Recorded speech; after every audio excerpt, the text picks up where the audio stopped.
sudah hadir. Ya, kita sudah menyelesaikan untuk pembahasan. Waktu kita juga tinggal 12 menit lagi ya di jam 3 karena kita belajar untuk on time dibiasakan ya. Malik, terima kasih Ustadz Malik ya. Muhammad Malik, oh, SA panjang sampai saya lupa nih. Kita Malik aja nggak apa-apa ya. Pemilik berarti. Oke. Dari sini kita tahu tentang ground theory. Nanti juga saya akan kasih tugasan untuk masing-masingnya. Oke.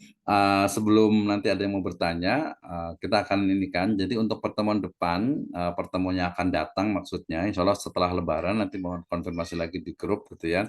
Mungkin grupnya kurang ramai biasanya Pak Lukman sama Pak Syukur aja nih. Mudah-mudahan tadi saya katakan tetap semangat untuk belajar ya. Sekarang mungkin dimaklumi lah karena mungkin Ramadan. Walaupun sebenarnya justru Ramadan itu semangat untuk kita belajar gitu ya. Saya ngisi beberapa webinar ya haruslah gitu. Justru kalau dikatakan Lailatul Qadar itu adalah apa lebih baik daripada 1000 bulan, amalan pada waktu itu ditingkatkan, maka thalabul ilmi ketika Lailatul Qadar juga sangat luar biasa gitu ya. Sangat luar biasa sekali menjadi amal soleh kita ya. Oke, untuk Pak Ahmad Khalil dengan Pak Malik nanti masing-masing menjadi koordinator untuk masing-masing kelasnya gitu ya. Nanti saya akan kirimkan untuk masing-masing topiknya, kemudian nanti silahkan dibagikan ke masing-masing. Saya rasa sebenarnya sih bisa dua orang gitu ya, dua orang bisa sebenarnya, tapi nanti kalau umpamanya terbatas lebih baik yang satu-satu saja gitu ya, karena kalau dua tuh kadang ada yang ada yang istilahnya itu mengandalkan gitu ya, jadi agak sayang gitu ya, jadi lebih baik sendiri-sendiri saja gitu ya, atau mungkin nanti kita kasih kesempatan juga yang hadir hari ini juga untuk boleh langsung memilih ya, jadi nanti banyak sekali sebenarnya ya, minimal tadi kalau mau ngulang lagi boleh, pertama adalah grounded theory, kemudian etnografi, kemudian fenomenologi, kemudian ada case study, kemudian ada narrative studies, ada historical approach, kemudian ada lagi etnometodologi gitu ya, kemudian nanti ada kajian pustaka sampai kepada Islamic research di usul fikih, di maqasid, dan juga ilmu-ilmu keislaman yang lainnya gitu ya. Jadi saya masukkan itu juga ke dalam riset metodologi based pada data kualitatif ya. Kenapa? Karena itu untuk pengembangan. Jangan sampai kita belajar cuma belajar teori kayak S1 saja gitu, nggak ada inovasi, nggak ada pengembangannya gitu ya. Oke, saya yang bisa ditanya siapa dulu nih, Pak? Oh, yang bisa nih Pak Malik atau Pak Khalil ya? Coba siapa dulu? Pak Ahmad Khalil, jadi nanti jadi koordinator ya. Nanti saya akan kirimkan judul-judulnya, topik-topiknya. Nanti Oke. silakan untuk memilih. Silakan, gimana? Iya Pak, itu apa namanya? Saya ingin menyampaikan apa yang saya pahami, gitu ya, apakah benar atau Boleh. salah. Mhm. Berarti kalau misalnya kita meneliti menggunakan tadi grounded theory itu, tadi stepnya kan pertama penentuan rumusan masalah ya. Betul. Sedangkan rumusan masalah ini ketika kita meneliti secara langsung, karena grounded theory ini kita harus jadi subjek, artinya langsung melakukan penelitian secara langsung gitu ya. Mhm. Ternyata fenomena di lapangan itu berbeda atau tidak sesuai dengan rumusan masalah yang kita buat gitu ya. Betul. Nah, apakah itu rumusan masalah itu nanti kita bisa merubahnya kembali atau kita menyesuaikan dengan rumusan masalah yang ada kemudian menentukan teori gitu Pak ya? Oke, satu-satu ya. Ya, Iya, justru iya. karakter dari kualitatif itu adalah dia akan dinamis, dia akan berubah sesuai dengan fenomena yang ada di masyarakat. Jadi dia akan berubah mengikuti fakta atau fenomena yang ada di masyarakat, gitu ya. Tetapi kemudian perlu itu kan tidak asal, tidak sembarangan gitu ya. Pasti di sana ada juga literatur review sebelumnya, ada masalah sebelumnya sehingga kalaupun ada perubahan biasanya itu tidak jauh gitu ya, tidak jauh sehingga ya secara teori dia akan berubah di masyarakat gitu ya. Tetapi secara prakteknya sebenarnya tidak terlalu jauh karena dalam merumuskan masalah itu kan juga ada caranya, ada metodenya, ada teorinya. Oke ya, misalnya nih ya saya kasih contoh misalnya stigma gitu ya, misalnya jangan Israel lah ya terlalu jauh gitu ya. Nah, misalnya stigma kita pergi ke Korea lah, jangan Cina ya, Korea. Kita melihat, saya mau melihat tentang Muslim Korea misalnya gitu ya, maka saya datang ke Korea sana gitu ya. Nah, stigma awal kan kesannya kayaknya Muslim Korea itu cuman minoritas, kemudian juga kayaknya sama aja dengan Korea pada umumnya gitu kan ya. Nah tapi kan kita nggak mungkin juga langsung memberikan stigma negatif di perumusan masalah, pasti perumusan masalah juga dia akan general, misalnya bagaimana keberagamaan Muslim di Korea gitu ya. Jadi pada faktanya rumusan masalah itu juga tidak akan jauh dari fenomena yang akan terjadi di masyarakat karena perumusan masalah sendiri juga tidak datang ujuk-ujuk ya, tidak datang begitu saja, tapi melalui juga tahapan dalam merumuskan masalah itu. Itu Pak Khalil. Oke, syukron Pak Dokter. Jelas ya. Jadi secara teori itu memang berubah sesuai dengan fakta yang ada, sesuai dengan fenomena yang ada di masyarakat, tetapi dalam prakteknya perubahan itu tidak signifikan. Kenapa? Karena dalam merumuskan masalah juga tidak asal. Oke, saya akan nanya lagi Pak Khalil. Misalnya pengen tahu tentang apa nih Pak Khalil nih? Dunia pesantren misalnya. Ya, misalnya ingin melihat fenomena masyarakat ya, pembagian zakat misalnya di masyarakat itu kan kadang-kadang mengikuti kebiasaan gitu ya. Mhm. Nah, kemudian ketika kita melakukan penelitian secara langsung, ternyata fenomenanya berbeda gitu kan. Nah, Mhm. apakah itu tadi kita bisa juga merubah teori kita Mhm. mengikuti fenomena gitu kan untuk mendapatkan hasil, atau kita harus tetap mengikuti teori yang kita pegang dari awal gitu Pak? Mhm. Kalau grounded teori dan juga nanti fenomenologi serta etnografi itu akan mengikuti apa yang ada di masyarakat, gitu ya. Apa yang ada di masyarakat itu kalau grounded itu yang akan menjadi sebuah teori. Misalnya nih, teori tentang nanti implikasinya ke hukum juga. Misalnya masyarakat ini masih zakat fitr ini masih zakat fitrnya itu adalah beras misalnya, gitu kan ya. Tapi ada juga nih yang sudah mulai pakai uang gitu misalnya.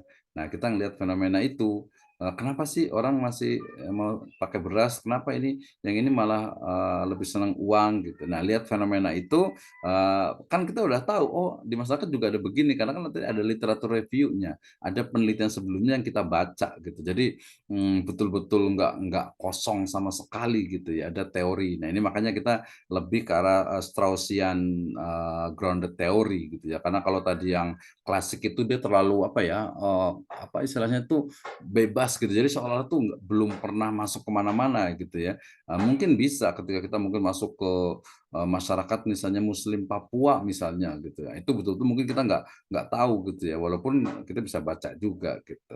Itu Pak Khalid ya. Jadi ngikutin Pak Khalid, ngikutin yang, ada di masyarakat. Oke, terima kasih. Oke, oke, siap. Kalau soalnya gini Pak, kalau kuantitatif itu kan pembuktian dari sebuah teori yang Mhm. dihitung dengan misalnya dengan angka-angka nanti hasilnya seperti apa gitu kan ya. Mhm. Artinya teori itu udah ada, kemudian kita buktikan di masyarakat gitu ya. Jadi Betul. berbeda gitu Pak ya, perbedaannya ada di situ juga Pak ya. Ya, betul, tepat sekali. Jadi, kalau kuantitatif itu adalah membuktikan teori, kalau kualitatif itu menghasilkan teori. Nah, bedanya seperti itu. Jadi agak cukup jauh, bukan agak jauh, memang berbeda sekali gitu ya, berbeda sekali, paradigmanya berbeda, cara kerjanya juga, berbeda gitu ya. Karena yang, memang tool itu sudah berbeda. Oke, terima kasih. Nanti Pak Khalil, ini ya, koordinator untuk yang di Cipining, nanti saya akan kasih tugas-tugasnya ya. Oke, siap insyaallah Pak ya. Ya presentasi dulu aja nggak apa-apa nanti kan.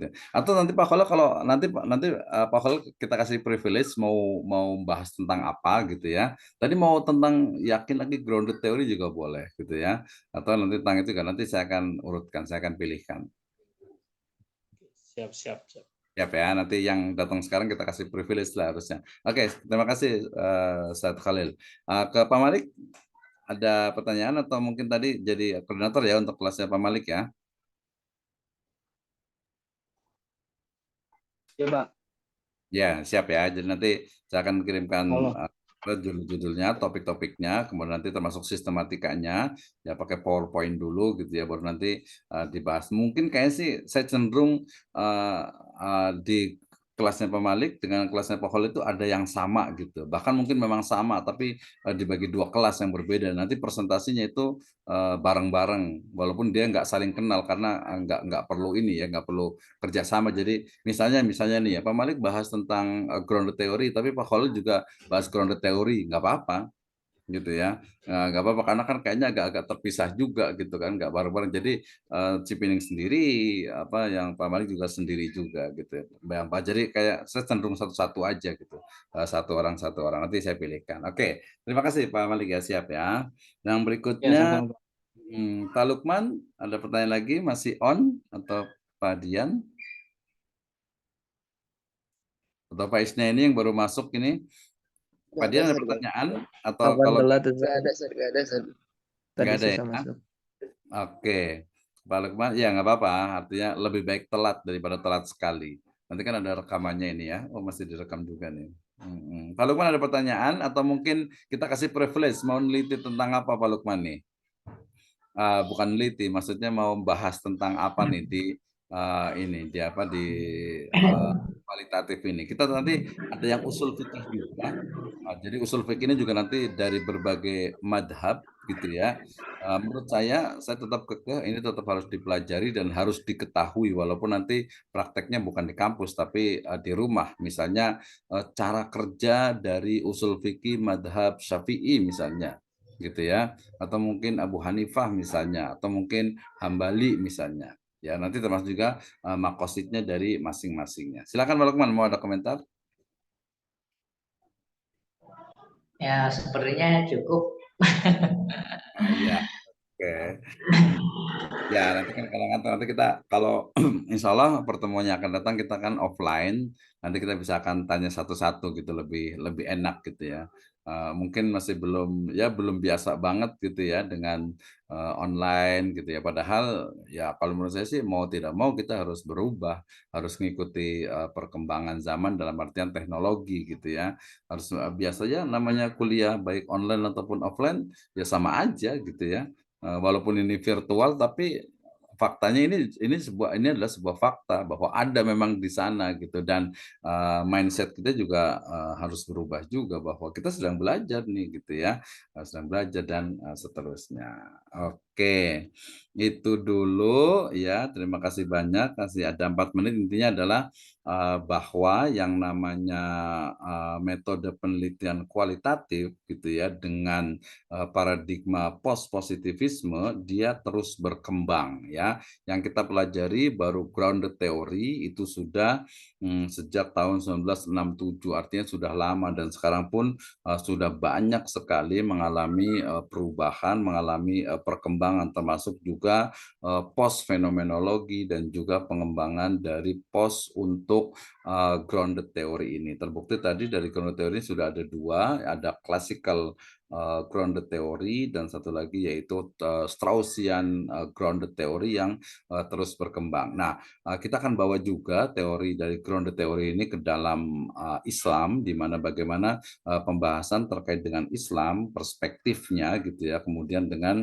pemahaman-pemahaman dan juga keyakinan-keyakinan Islam, sehingga kemudian nanti hasilnya adalah bahwa itu bisa dipraktekkan di dalam penelitian berbasis ekonomi dan bisnis syariah. Jadi bukan hanya grounded theory yang klasik, bukan hanya Straussian, tapi juga terus berkembang.